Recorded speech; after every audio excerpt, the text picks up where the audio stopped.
biggest fish in Texas. About to get out here and get it in. Y'all see the water. I know who the #1 fisherman is. Even big fish get caught. This lets me know right there that I'm a threat to him. I'm a threat to him. I'm a threat to his legacy. And that kind of calm is scary to watch because it shows experience. You can see that he's been doing this for decades. You can see it with his shadow boxing. Terence Crawford didn't just issue a challenge to Canelo Alvarez, he fired a cold, calculated warning that sent shockwaves through the boxing world. Speaking with intensity and absolute belief in his craft, Crawford made it clear he isn't stepping into the ring just to win on points or edge out a decision. He's coming to tear down a legacy, to unmake a champion who's long ruled the sport. With laser-sharp speed, clinical precision, and an undefeated record that speaks volumes, Crawford declared, "I'm a threat to him and his legacy." This wasn't trash talk, it was a tactical warning aimed at every top name in boxing. Crawford's confidence comes not just from physical skill, but from his cerebral, unshakable command of the ring. He's not just chasing belts, he's coming to rewrite history.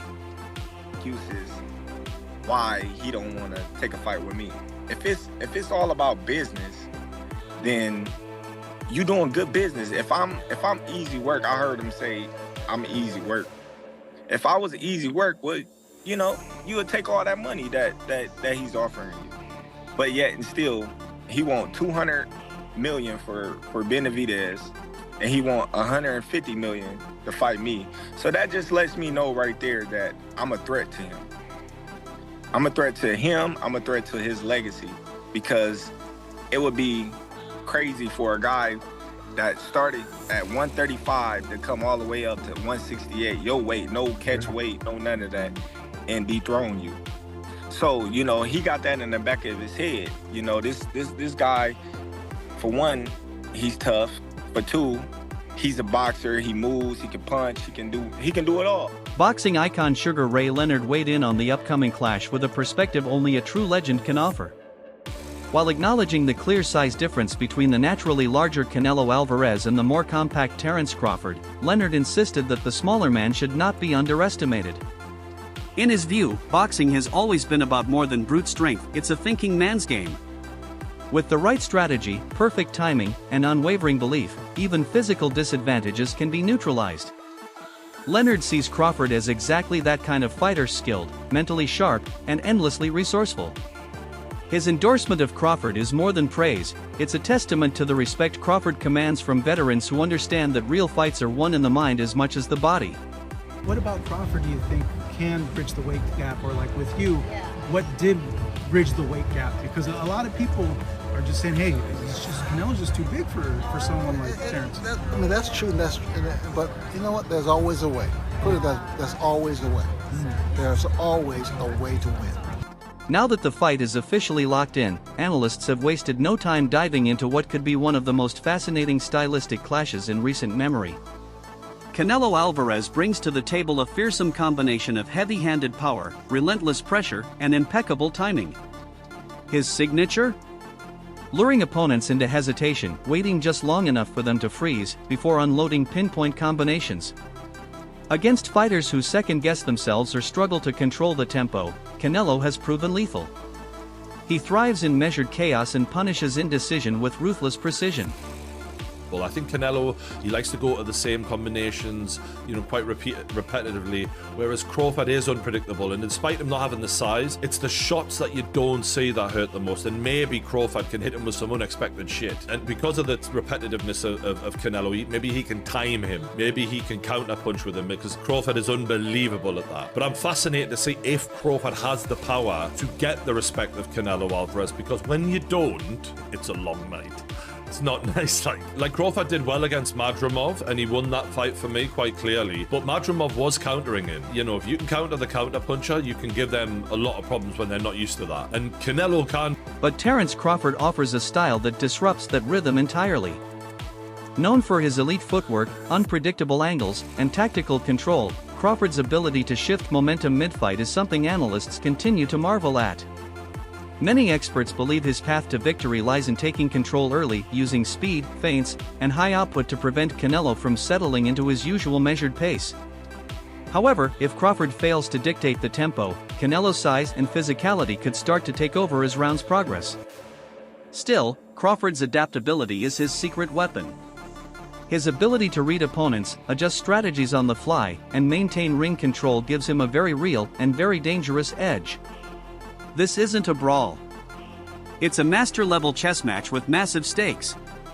Great as Terence Crawford is, we've never seen him in there with someone with the power of Canelo Alvarez. This is a different world of power. And look, maybe Canelo doesn't throw as many shots as he used to, and maybe Crawford might look at that and go, you know what, I'm going to try and outpoint this guy, not get into a war with him, but just show my boxing, genius and outpoint him and outland him. That's possible. It is. This is why this is such a fascinating matchup, man. We've been treated to some amazing fights. Usyk Fury, for example, this is another one of those mega fights on Riyadh season. Again, I'm disappointed for Jake Paul, but I am happy for boxing fans because, my God, this is the treat of the year. Turki Al-Sheikh, the influential Saudi figure driving the kingdom's rapid expansion into global sports, posed confidently between Crawford and Canelo during the announcement of their September clash, framing the event as more than just a fight, it's a cultural moment. His involvement isn't symbolic, it's strategic. Al-Sheikh's presence elevated the bout to global event status, and his support of both fighters underscored the magnitude of what's at stake. For Saudi Arabia, this fight isn't just entertainment, it's a statement about its growing dominance in hosting premier international sporting events. His excitement, paired with the enormous financial and media investment, signals this could be one of the defining events of the decade in boxing. All right, gentlemen, and fists up. Terence, good, excellent, great, excellent, wonderful. Because we are true fighters. We are two fighters. True fighters. True, yeah, of course. No, not YouTuber fighters. Huh? Not YouTuber fighters. Yeah. They need to talk and talk shit about the fight because they want to say something. The people know we are great fighters. They want to put a great fucking fight. Yeah.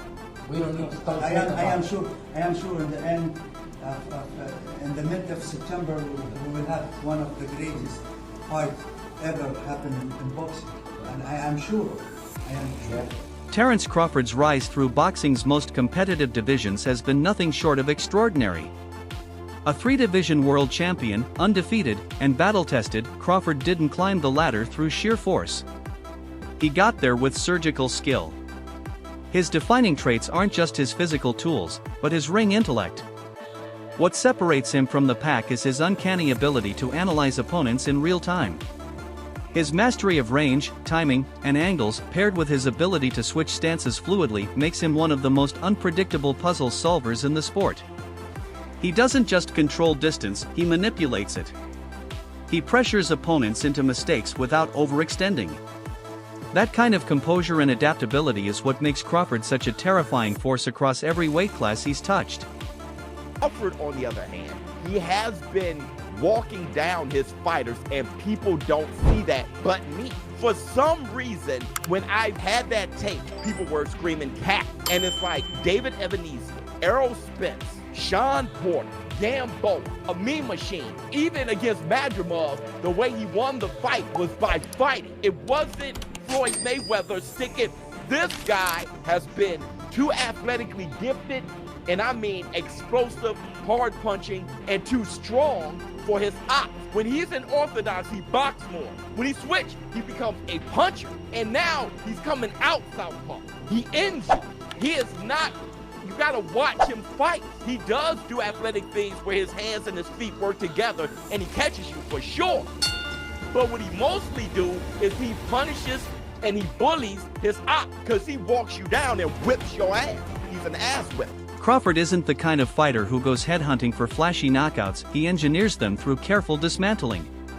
Round by round, he chips away at opponents, mentally, physically, and emotionally.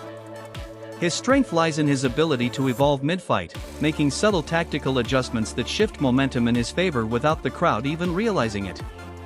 That cerebral, calculated style might not always make highlight reels, but it earns the deep respect of boxing purists.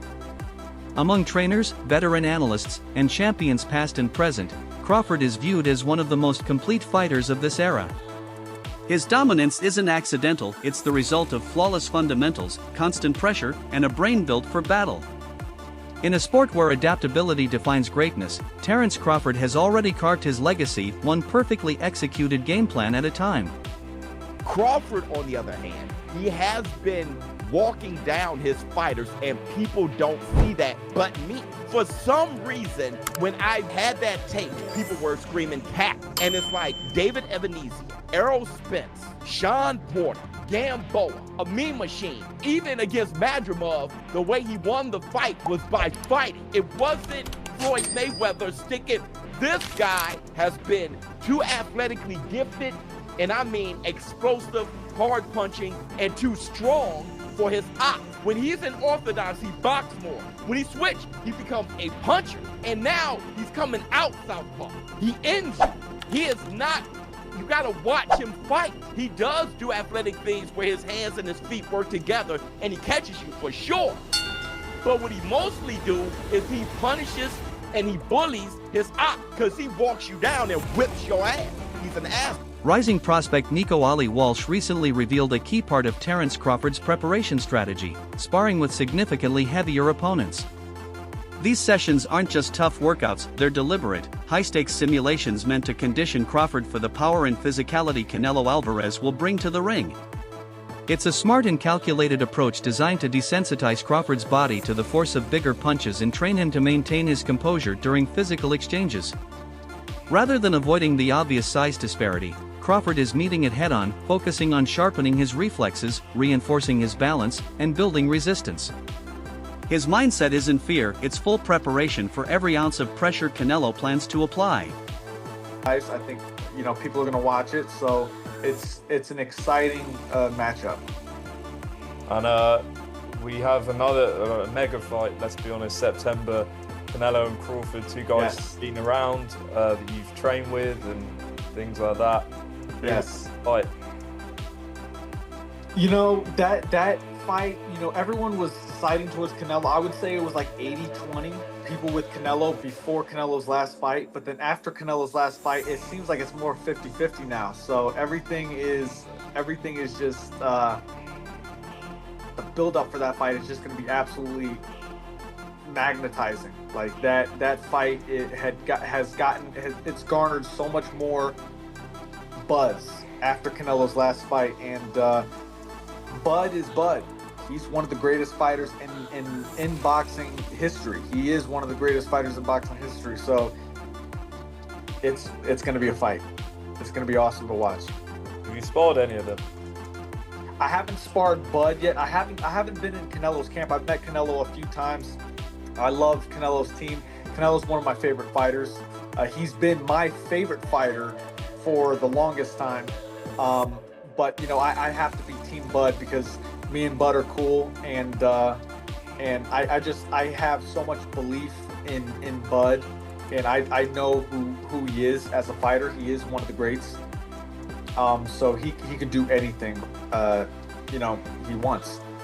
And being around both of them and seeing how they work and train and things like that, what makes both of them the fighters they are, in your opinion?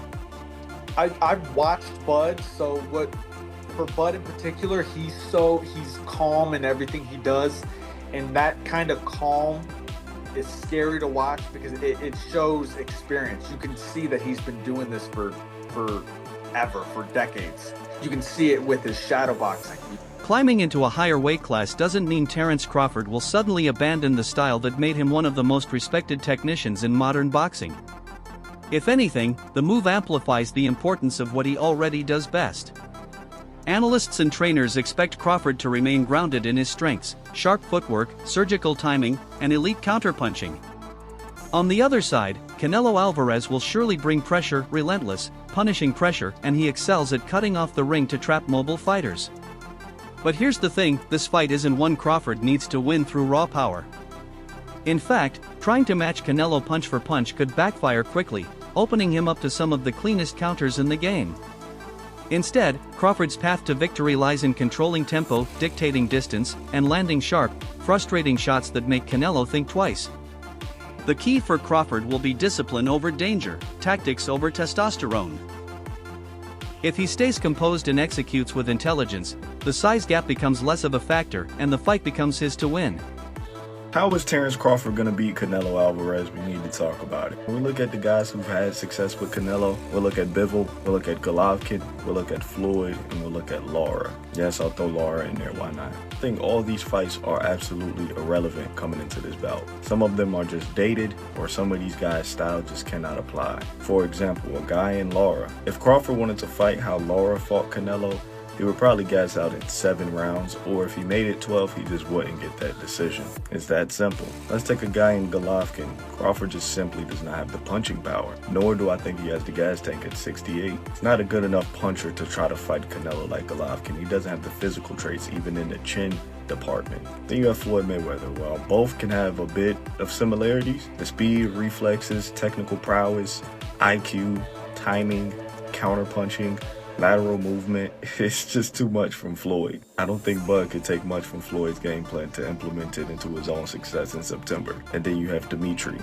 The speed, the technical prowess, the IQ, the length is too much. So essentially, Terence Crawford is going to have to beat Canelo in a way that nobody has ever beaten him or gave him any issues in. I'm going to tell you exactly how Crawford's going to fight. He's going to fight like his damn self. It's too late in his career to change up the game plan. It's too late in his career for him to want to change up the game plan coming to a fight of this magnitude with a style he's never fought before.